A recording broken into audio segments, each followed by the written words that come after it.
موج کے خلاف تیرنا زندگی ہے جب آپ اپنا نام بنا سکتے ہیں. موج کے ساتھ تو ہر کوئی تیر لیتا ہے. موج کے ساتھ تیرنے میں تو کوئی دیر نہیں لگتی نا, کوئی طاقت نہیں, کوئی قوت نہیں, کوئی تدبیر نہیں, کچھ نہیں. تو آپ لوگ پلہ مچھلی ہیں.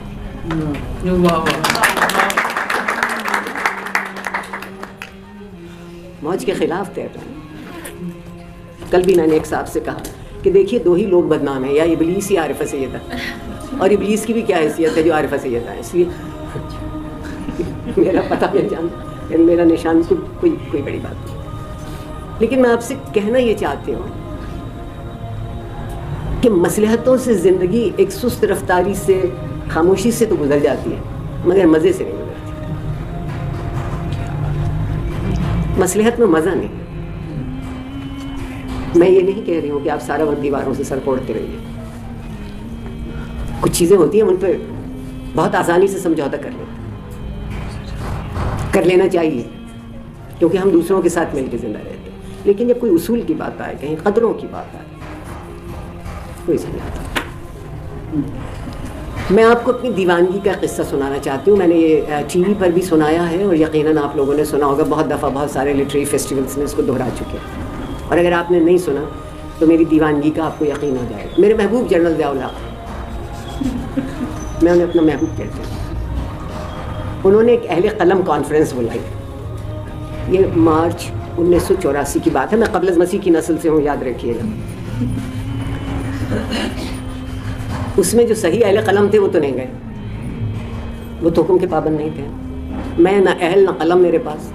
میں صرف اس لیے بھیجی گئی کہ میں سرکار کی نوکر تھی. اور اس وقت اسلام آباد میں کوئی شاندار عمارتیں نہیں تھیں, کنونشن سینٹر یہ وہ کچھ بھی نہیں.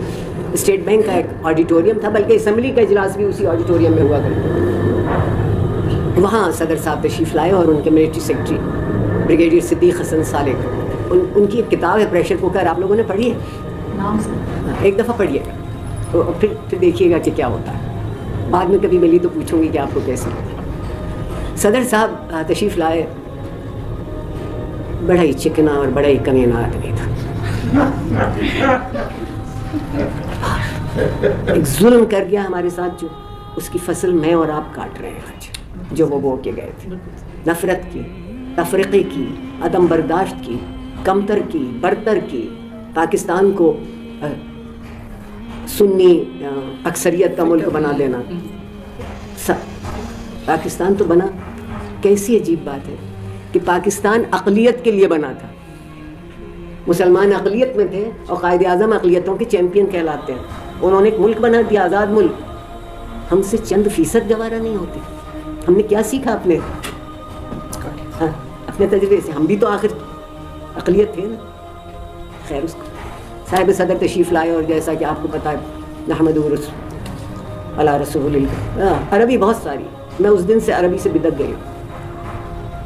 ہم لفظ بولتے ہیں, معنی نہیں سمجھتے, اس لیے وہ ہمارے دل میں نہیں اترتے.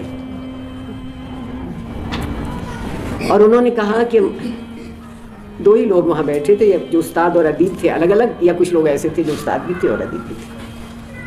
انہوں نے کہا مجھے استاد اور ادیب دونوں ناپسند ہیں.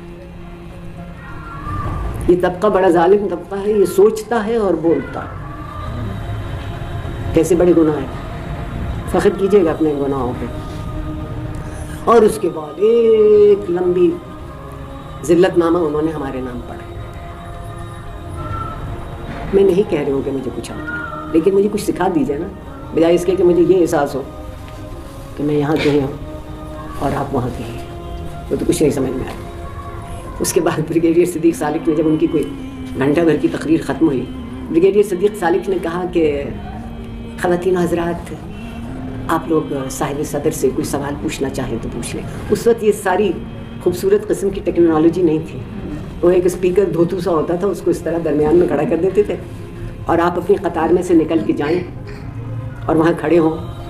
بعد میں سمجھ میں آیا کہ نہ صرف یہ کہ آپ پہچانے جائیں, بلکہ بہت اچھی طرح پتہ لگے کہ آپ تھے کون جو وہاں تک آئے. مجھے خوشی ہے کہ ایک دیوانہ ہاتھ وہاں اٹھا کے سوال, ہاں ختم, ضرور ضرور تشریف لائیں. محترمہ, خیر محترمہ وہاں تک گئی.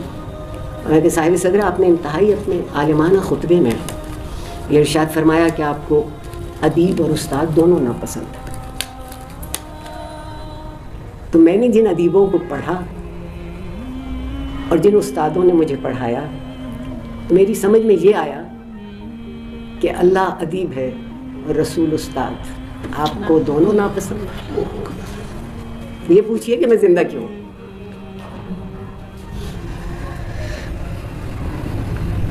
اس کے بعد صدر صاحب کے چہرے کا رنگ بدلا سو بدلا.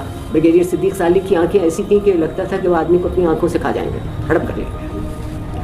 وہ فوراً آئے اور کہا کہ صاحب صدر کو کوئی بہت ضروری کام ہے اور انہیں کہیں پہنچنا ہے, ان کی مصروفیت ہے, سو آپ لوگ چائے کے لیے تشریف لے چلیے.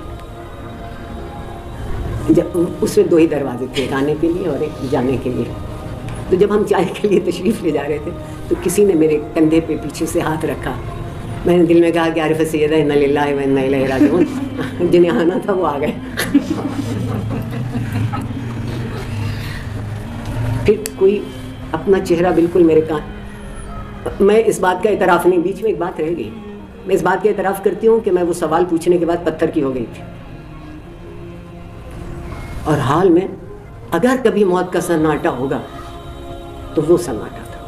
پھر کسی ایک دیوانے نے ایک تالی بجائی اور اس کے بعد پورا ہال کھڑا ہو گیا. مجھے لگتا ہے 5 منٹ تالیاں بجتی رہیں.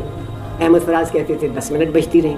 مجھے نہیں, مگر بجتی رہیں بجتی رہیں بجتی رہیں, حتیٰ کہ انہوں نے کہا کہ صدر صاحب کی کوئی مصروفیت ہے, انہیں کہیں وقت پر پہنچنا ہے, تو آپ لوگ چائے کے لیے تشریف لے چلیے. جب ہم چائے کے لیے تشریف لے جا رہے تھے, ہاتھ میرے کندھے پر, میں نے اپنے دل میں یہی کہا تھا کہ عارف سیدہ انا للہ و انا الیہ راجعون. پھر ایک چہرہ میرے کان کے قریب آتا اور کہتا عارفہ کار پارک میں اکیلی مت جانا. احمد فراز, آواز پہچانتے تھے, دوست بہت اچھے. احمد فراز اس وقت منسٹری آف انفارمیشن میں کام کرتے تھے.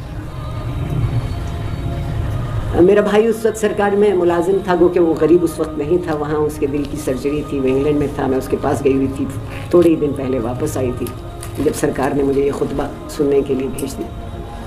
سرکاری ڈرائیور ان کا عقلمند تھا. اس نے کہا صاحب گھر کی گاڑی نہیں لے جاتے, میں دفتر کی گاڑی لے جاؤں گا, پارکنگ بھی آسانی سے ملے گی ہری پلیٹ پہ, اور آگے بھی آنے دیتے ہیں, ورنہ آپ کو بہت دور سے چل کے. تو میری خوش نصیبی تھی, وہ گاڑی بالکل سامنے کھڑی تھی, جسے کود کے بیٹھنا کہتے ہیں.